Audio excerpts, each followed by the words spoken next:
Gara-gara FVP Pro, ibu-ibu lupa diri, lupa memasak, lupa mencuci.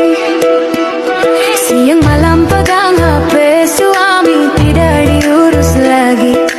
Sibuk bikin konten, sibuk interaksi.